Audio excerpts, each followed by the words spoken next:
You already know the story, or at least the version everybody's been handed down. Clans, sacred tartans, a warrior culture supposedly older than memory itself. That's the myth. And what I want you to sit with for the next little while is that the myth was a product. Somebody built it deliberately, and they built it to sell. So let me walk you through how it actually worked. You've got two conmen, a single forged manuscript, a textile industry up in Manchester running looms that had gone quiet, a king who badly needed a spectacle, and a novelist who understood the thing that most people never quite grasped, that a nation without a legend is a nation without a market. And the place where it all came together was a counting house, the room where somebody keeps the books, which isn't where you'd expect to ever picture a national legend getting born. What these men were really doing was incorporating Scotland, not recovering it, taking it clan by clan, plaid by plaid, one bolt of cloth at a time. By the time we're done here, you won't be able to look at a tartan again without seeing the invoice sitting right behind it.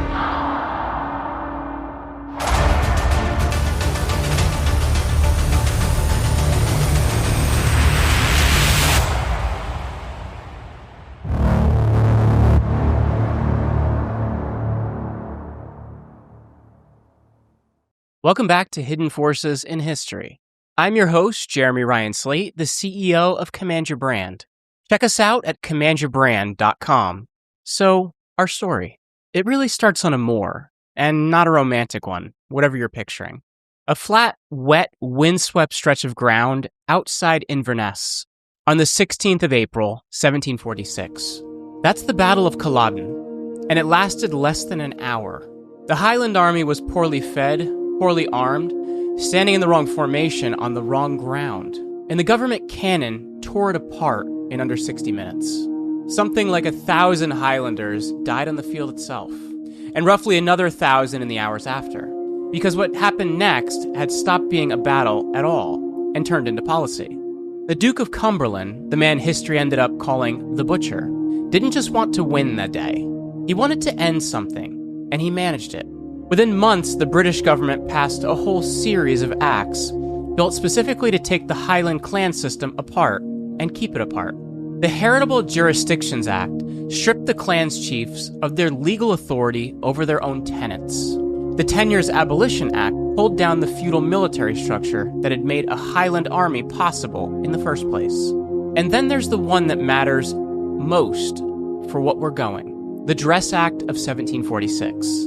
The Dress Act made it illegal to wear Highland dress in public. No kilt, no plaid, no tartan, none of it. Get caught the first time, and you're looking at 6 months in prison. And a second offense meant being shipped off to the colonies for 7 years. Sit with that for just a second. Because it's a piece of cloth they're making criminal. And they're doing it because the cloth is a symbol, not because it's actually dangerous. And symbols hold a culture together about the same way that load-bearing walls hold up a house. Take the symbol away, and the identity underneath it starts to come apart, which was more or less the whole idea. And for the next 36 years, it worked. The chiefs lost their military power, then their legal authority. And slowly, with the agricultural revolution pressing down on everything at the same time, they started losing something harder to name, which was their actual economic reason to exist. Because it turned out sheep were worth more than people. A lot more. And the math is where the Highland clearances came from. Whole communities pushed off their land. Families had worked for generations. Villages emptied out almost overnight. Families loaded onto ships bound for Canada, Australia, and Nova Scotia. You're watching a civilization get liquidated in real time. And the people doing the liquidating, the landlords and new capitalist chiefs, and the so-called improving aristocracy, they needed something very specific to go along with it. They needed a story. Not a sad one that wouldn't sell, but a proud one. Something that made the Highlands feel dignified and noble, and even romantic. Right at the moment the actual Highlanders were being pushed towards the sea. And the strange part is that the story was already being written before anybody thought to ask for it. The first man who really understood there was money in Scottish nostalgia wasn't even a Scotsman. Not in a temperament, anyway. His name was James MacPherson, a Highlander by birth and an opportunist by trade. In 1760, he published what he said was a translation of ancient Gaelic poetry. He claimed he'd gathered it from oral tradition all across the Highlands. He transcribed it, translated it, and rescued it for a whole world that had no idea it even existed. He gave the supposed original poet a name, Ossian, and the poems were genuinely good, dark, melancholic, full of mist and heroism and loss. The kind of thing that read like Homer had been picked up and set down in the Scottish glens. They were also entirely made up. MacPherson hadn't translated old poetry. He'd written it himself, and he knew exactly what he was doing. He didn't get away with it cleanly either. Samuel Johnson was alive while all of this was happening, and he called MacPherson a fraud almost immediately and told him to produce the originals. And MacPherson never could. But here's the part that actually matters, which is that nobody could prove it. Not right away, and not in a way that stuck. And the gap between everybody suspecting and anybody proving, the market just moved. The Ossian poems went through Europe like a contagion. Napoleon carried them on campaign, and reportedly said they inspired him more than any classical text. Goethe quoted them in The Sorrows of the Young Werther, which was one of the most widely read books of the entire 18th century. Schubert set them to music. Mendelssohn went up to Scotland partly because Ossian had made the whole place feel sacred. So you've got a Highland bard who never existed, becoming one of the most influential literary figures of the century. The market for a romanticized Scotland was open now, and the demand was real and sitting right there. What didn't exist yet was the supply chain to feed it, and building that took a few more decades, and honestly, a few more forgers. So meet John and Charles Allen. They were born in England, and their father was Thomas Allen, a lieutenant in the Royal Navy. The grander version came later, and they made it up themselves. This claimed that their grandfather had been an admiral who secretly smuggled a Stuart heir to safety, which is a story that doesn't exist anywhere outside their own telling. They had no real Scottish blood and no Highland ancestry anybody could document. But in the early 1820s, they showed up in Scotland with a story. And the story was that they were the grandsons of Bonnie Prince Charlie, the lost heirs of the Stuart line, exiled royalty finally coming home. They changed their names to match. John became John Sobieski Stuart. Charles became Charles Edward Stuart. They dressed in Highland costume. They talked about Highland culture with the easy authority of men supposedly born into it. And they were welcomed openly, which is not what you'd expect. You'd think a couple of Englishmen, Sassenachs as the Scottish like to call them, turning up claiming to be lost Stuart royalty would get nothing but suspicion. And instead they got open arms. And the reason is that the Highland chiefs needed them. Think about the timing. The Dress Act had been repealed back in 1782. A generation had gone by since Culloden, really closer to 2. The old ways hadn't been carefully preserved through all that. They'd been outlawed. And now you've got these two chiefs sitting in a comfortable manor house, watching the Romantic movement repackage the Highlands as a place of noble tragedy. And they want their heritage back. Or to put it more honestly, they want to look like they have heritage, which is a completely different thing. Because heritage isn't really something you inherit at that point. It's something you perform, and a performance needs a costume. The trouble was the chiefs didn't actually know what the correct costume even was. And that's the exact problem Sobieski Stuart brothers were there to solve. In 1842, they published a book called the Vestiarium Scoticum. They presented it as years of careful research, and they claimed it was based on a 16th century manuscript, something that had been quietly preserved and hidden and protected. That, in fine detail, which tartan pattern belonged to which Scottish clan. One clan, one tartan. A whole ancient codified system laid out for you. Except no one else had ever seen this manuscript. No historian confirmed it existed. No library had a record. No estate archive so much as mentioned it. And when scholars asked to see the original, the brothers always had a reason that you couldn't. It was too fragile. It was being protected. It just wasn't available right now. And eventually, it wasn't available permanently, because it didn't exist. Hugh Trevor Roper, who did more than anyone to pull this whole thing apart later on, didn't bother being polite about it. He called the brothers' work pure fantasy, and barefaced forgery. But look at what they'd actually pulled off, because it's precise. They'd spotted a real need in the market, which was the chiefs wanted historical legitimacy for a clan identity system that didn't have any. And then they manufactured exactly the product to fill it, an authenticated, codified, clan-by-clan tartan registry with a 16th century backstory nobody could check. And then they sold it. And the chiefs bought it. And not just in the sense that the book sold widely, though it did. They bought the premise. Because accepting the Vestiarium meant publicly treating your clan's ancient tartan as the real thing. It meant hiring weavers to produce it. It meant dressing your family and your household and your tenants in a pattern that was, at the very most, about 20 years old. But it looked ancient, and it felt ancient, and it had a citation behind it. And in the business of identity, that citation is basically the whole game. Now, this is where it turns properly commercial, because the brothers were really just the mythology department. The actual manufacturing was already up and running, and not where you'd think either. It was happening in Bannockburn, a small town near Stirling, nowhere near the Highlands and not in Edinburgh, in a textile work run by a family named Wilson. William Wilson had started the business back in the 1770s, and by the early 1800s, Wilson and Sons was the dominant producer of tartan cloth in the whole country. And their pattern books tell you everything. Wilson wasn't matching his cloth to some ancient clan record. He was designing a pattern first and naming it afterwards. He'd weave something new, settle on a color combination, and then hand it a name, sometimes a clan name, sometimes a place, sometimes just something he invented, because it sounded suitably Scottish. So the clan tartan system people treat as recovered from history was actually getting built on the workshop floor. And his order books, which do survive, show the same patterns getting renamed and reassigned and repurposed, all through the early 19th century. A weave he sold to one customer as a clan's tartan turns up in another order under a totally different clan name. Same cloth, different label. And that was just the catalog doing exactly what a catalog does. No oversight about it. And a catalog is always looking to grow. So when a chief turned up wanting his clan's ancient tartan, Wilson didn't tell him it didn't exist. He opened the pattern book, pointed at something that would do, and said, "That one's yours."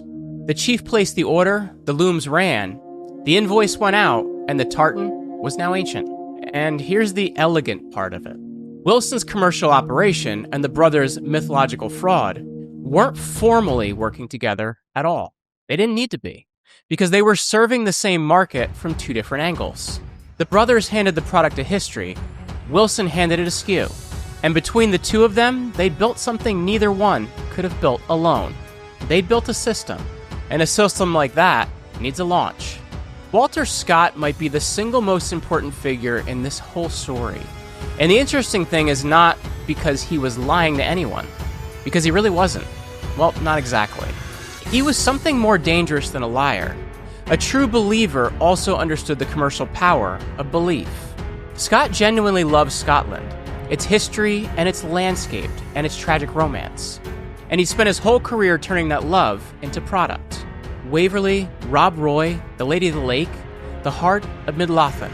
His novels made the Scottish Highlands fashionable across the entire English-speaking world. You had women in London weeping over Highland heroes they'd never met, and men in Philadelphia buying land in Scotland they'd never laid eyes on. By 1820, Scott was the most commercially successful novelist who'd ever lived, selling in London and New York, and Paris and St. Petersburg. He built the brand, and now he was about to run the campaign. In 1822, George IV announced he'd be visiting Scotland, the first reigning British monarch to make the trip in about 170 years. The last one had been Charles II, and that's a significant thing, politically significant, because George badly needed good press. His reign had been one embarrassment after another. His marriage to Caroline of Brunswick was a public catastrophe, and his attempt to divorce her, which played out as a parliamentary process conducted completely in the open, had turned him into a laughingstock. Even his coronation was scandal, with his estranged queen showing up at Westminster Abbey on the day and physically trying to force her way in, the doors barred against her on the king's own orders, while the crowd outside cheered her on. So a royal visit to Scotland was really a calculation, a chance to look regal, to look beloved, to look connected to something old and legitimate. And the man they put in charge of staging it was Walter Scott. And staging is the precise word for what he did, because Scott didn't organize a visit, he produced a pageant. He had about 6 weeks to put together what he privately called a great historical spectacle, and he went at it with the precision of a theater director. He sent written instructions out to the Highland chiefs, telling them to turn up in full Highland dress, the tartan and kilt and brooch, and the clan badge and the dirk at the hip. There was just one immediate problem, which is that most of them didn't own any of it. So a circular went out from Scott's office, essentially telling the chiefs to go buy or commission a full Highland costume before the king got there. Edinburgh tailors were buried in orders. Wilson's down in Bannockburn was running double shifts. The tartan market didn't just grow in that moment, it detonated. And Scott was meticulous about every detail, right down to specifying the lowland chiefs should appear in Highland dress too. Men whose families had no Highland ancestry of any kind. So let's stop and think about that for a second. These are families who lived in Scottish borders for centuries.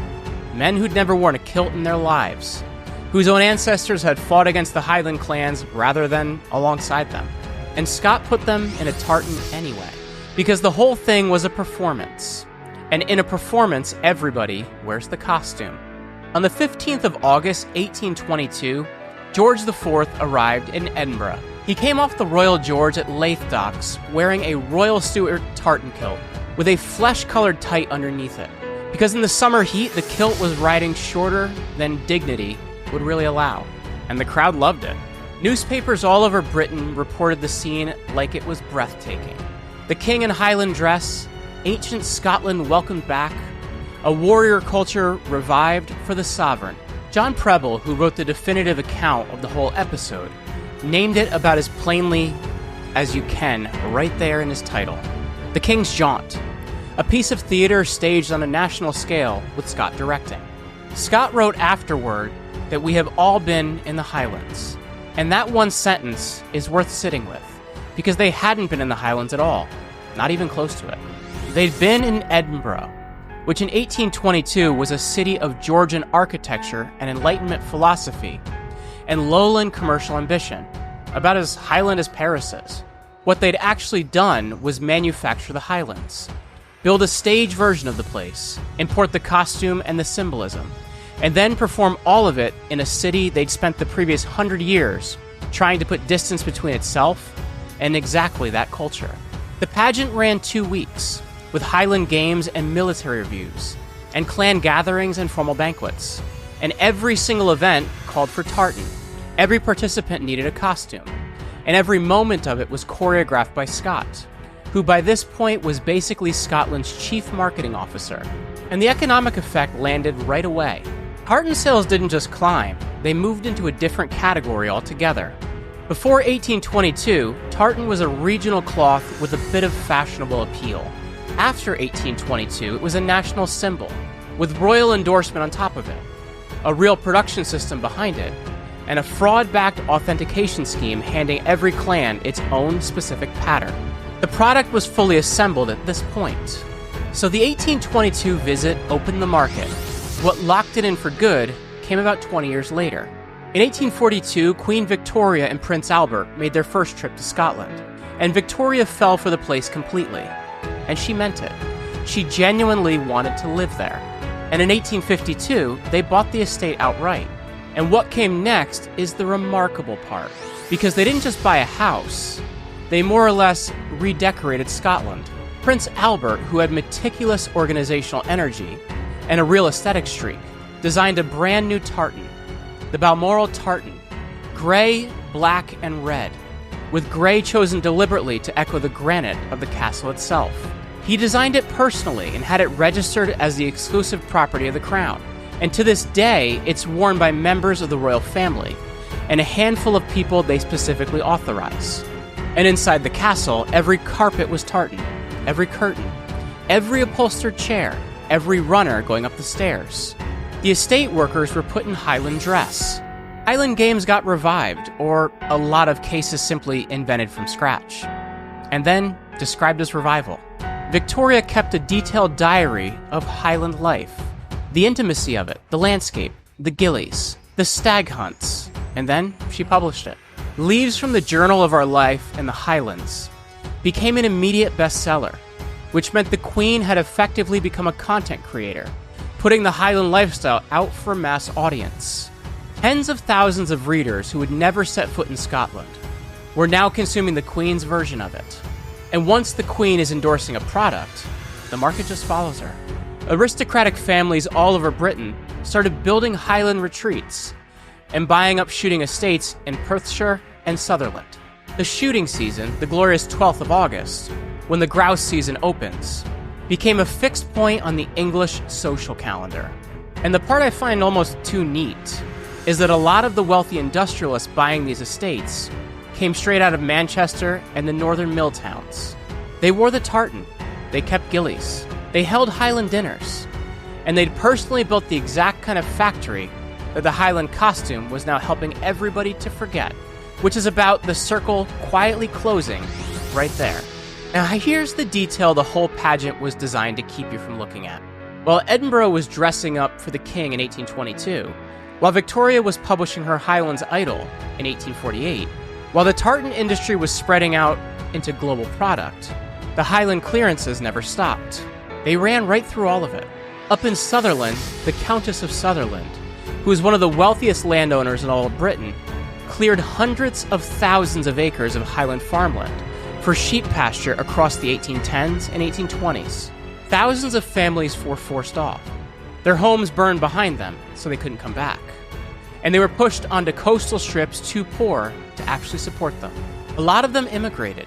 The estate factor who carried those Sutherland clearances out, a man named Patrick Seller, was actually tried for culpable homicide after several elderly tenants died during those forced removals.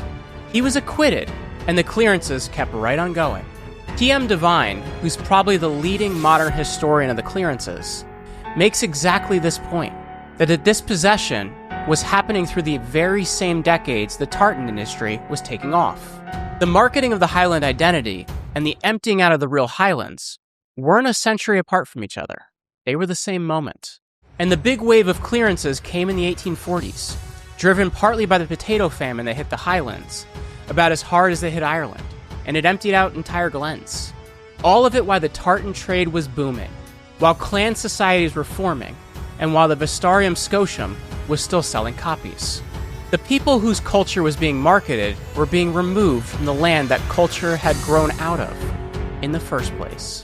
So the Highland tradition functioned as a replacement rather than a recovery, a product laid carefully over the wound. The wound was the clearances. The product was the tartan. And you don't get to see the wound, you only get to see the cloth, which is the sort of whole point of how it was built. So let me pull back from the detail for a second and look at the shape of what got built here. Because what happened in Scotland between roughly 1760 and 1850 isn't only Scottish history. It reads like a playbook, and it has actual steps to it. The first one is that you destroy or suppress the original culture, which is what Culloden and the Dress Act was doing. The second is that you create a commercial vacuum, and 36 years of banned Highland dress gave you exactly that. 36 years of identity pushed down and waiting. The third step is that you fill the vacuum, back up with manufactured version, the same culture you just suppressed. And that's the MacPhersons and the Sobieski Stuarts, and Wilsons of Bannockburn all walking on the stage. The fourth is you get a monarch to put his name on the product, which is George IV in a kilt and then Victoria at Balmoral. The fifth is that you build a permanent industry around performing that identity. So now you've got the tartan mills and the clan societies and the heritage tourism all running. And then there's the sixth step, the one nobody really shows you, which is that you make the dispossessed pay to get back their own heritage. So the Highlander who's been cleared off his land, who's immigrating to Nova Scotia or working in a Glasgow factory, if he wants to feel connected to the thing he's lost, he has to buy it back. The very cloth his culture has made illegal for wearing, now repackaged and authenticated and sold back to him at a premium, with his own clan name printed on the label. That's the invoice. That's what the ledger actually shows when you read it. And it tells you these people didn't simply play the game in front of them. They went and redesigned what the game was going to cost. The Vestiarium Scoticum actually got exposed fairly quickly. By the mid-1840s, serious historians were questioning it out loud. The language in the supposed manuscript was anarchistic, and the provenance was implausible, and the details didn't line up with what real scholars knew about the actual history of Highland dress. The brothers got challenged directly in print, and none of it mattered, and it's worth understanding why. By the time the fraud was formally nailed down, the system it had set off was already running on its own. The chiefs had commissioned their tartans. They had already worn them in public. Portraits had been painted. The patterns were registered with manufacturers. Whole families had been dressed in these things for 20 years at this point. So debunking the Vestiarium didn't unweave a single yard of cloth. It didn't unstage the royal pageant. It didn't pull the king's portrait, tartan kilt and all, back off the drawing room walls in Britain. Because the fraud was really only the ignition. What kept the engine turning over was something else entirely. A mix of vested interest and commercial momentum. And that deep human need to belong to something older than yourself. And time, it does the rest of the work. Once a tradition has been around 20 years, it starts to feel established. 50 years, and it feels old. 100 years, and it's ancestral. 200 years, and people treat it as sacred. That's how something manufactured quietly becomes something real. And it's more or less the idea Eric Hobsbawm gave a name to. The invented tradition, a practice that's actually recent, sometimes faked overnight, and that works precisely by claiming this deep, ancient past. And it's no accident at all that when Hobsbawm put that book together, the case study he opened was the Scottish Highlands. In the end, it happens through time, not really through the deception itself. And the people who understood that earliest are the ones who made the most money off of it. The fraud was just the first chapter, and the institution was the real product. By the late 19th century, the Highland tradition wasn't only a Scottish product anymore. It had gone global. The Scottish diaspora scattered across North America, Australia, New Zealand, and Africa, and they carried the whole system with them. Highland games turned up in Ontario and Nova Scotia.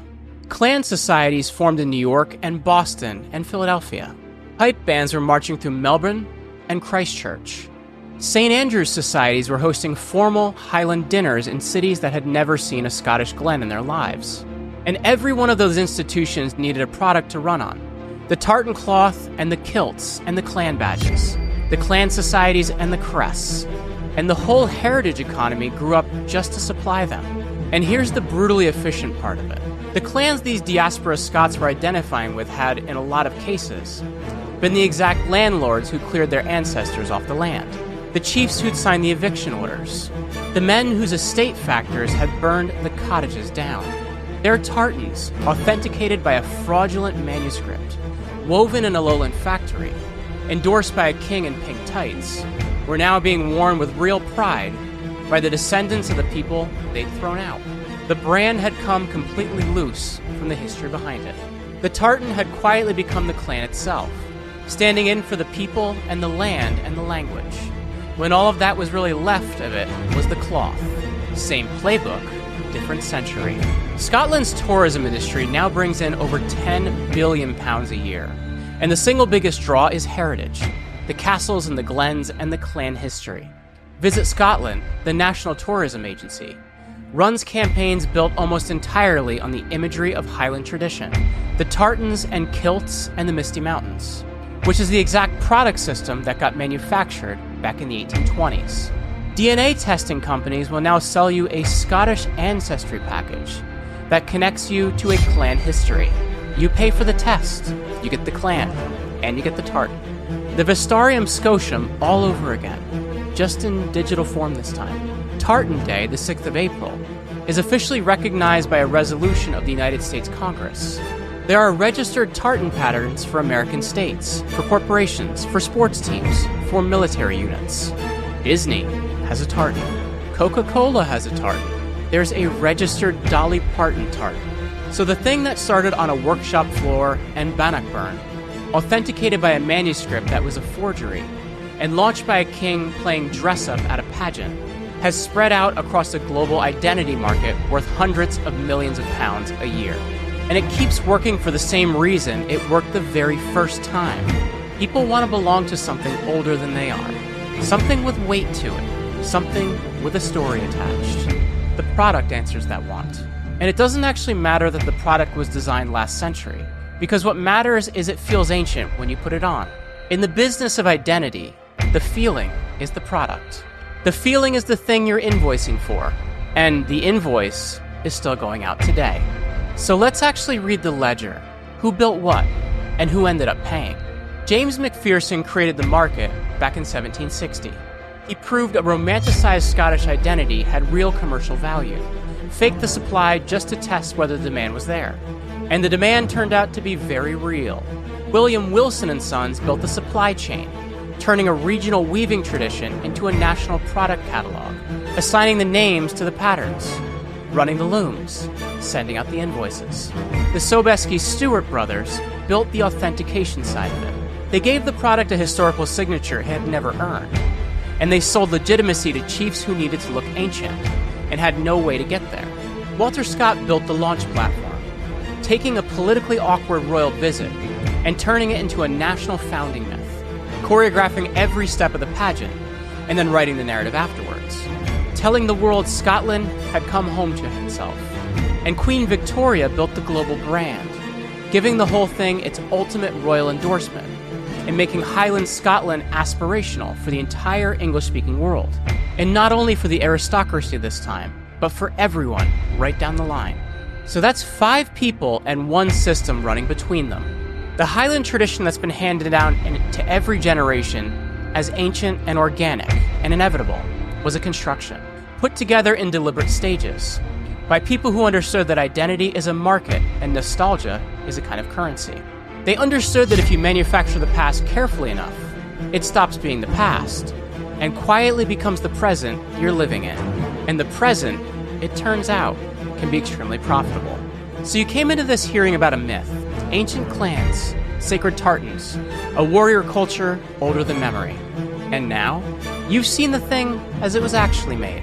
2 English brothers who invented names and a manuscript that never existed. A textile firm in Bannockburn with quiet looms and a pattern book full of names they made up as they went.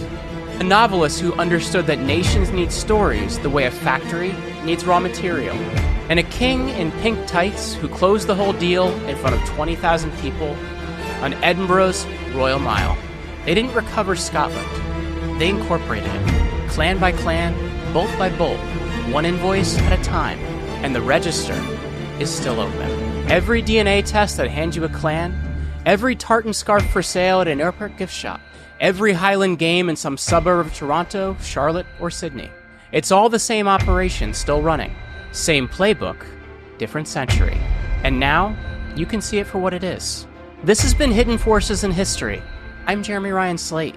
Do me a favor, like this video, leave us a comment, and hit that subscribe button if you want more Hidden Forces in History.